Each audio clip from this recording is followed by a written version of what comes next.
Hello, fight fans! Let's dive into the latest MMA news. Daniel Cormier says the UFC should not deny Jon Jones the chance to fight at the historic event next summer on the White House lawn. According to Cormier, America needs fighters who can win, and even against Tom Aspinall, Jones would still be the favorite. He also said he doesn't expect Michael Chandler to beat Conor McGregor. Conor will be the favorite. That's why Cormier insists the UFC must give Jones this fight. He even suggested adding strict penalties to Jones's contract to make sure he shows up. But what do you think? Do you agree with Cormier that Chandler won't beat McGregor and that Jon Jones deserves this opportunity? Let us know your thoughts in the comments. Dana White, however, says he can't trust Jones after he pulled out of the Aspinall fight. Instead, White sees McGregor versus Chandler as the likely main event. Former UFC title challenger Rory MacDonald revealed he could return just to be part of the White House card, and a rematch with Robbie Lawler would be his choice. Meanwhile, Michael Chandler is hyped. He believes his fight with McGregor would be the biggest in UFC history. Two massive stars headlining on America's 250th birthday at the White House.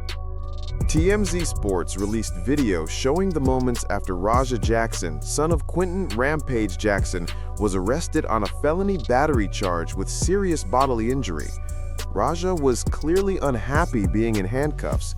The arrest happened Thursday morning in Huntington Beach, California, after officers executed a warrant. He was escorted by two police officers and at one point seemed to question why a bystander was filming.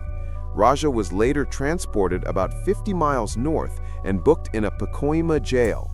He was held for several hours on $50,000 bail and released overnight.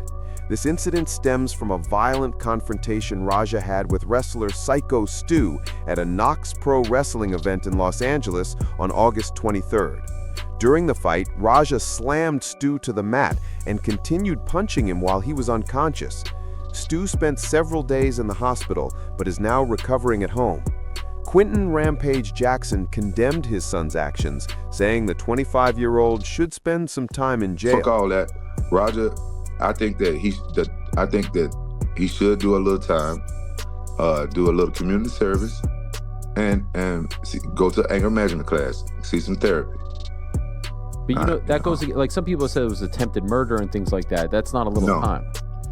It wasn't attempted murder because he wasn't trying to kill that guy. How do you know? Because that's my son. I know my son.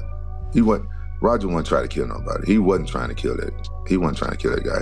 Roger probably didn't even know how bad he hurt that guy. He wasn't trying to kill that guy. The problem is everything got blown out of proportion, and people thought that Roger snuck into the fucking ring and did that.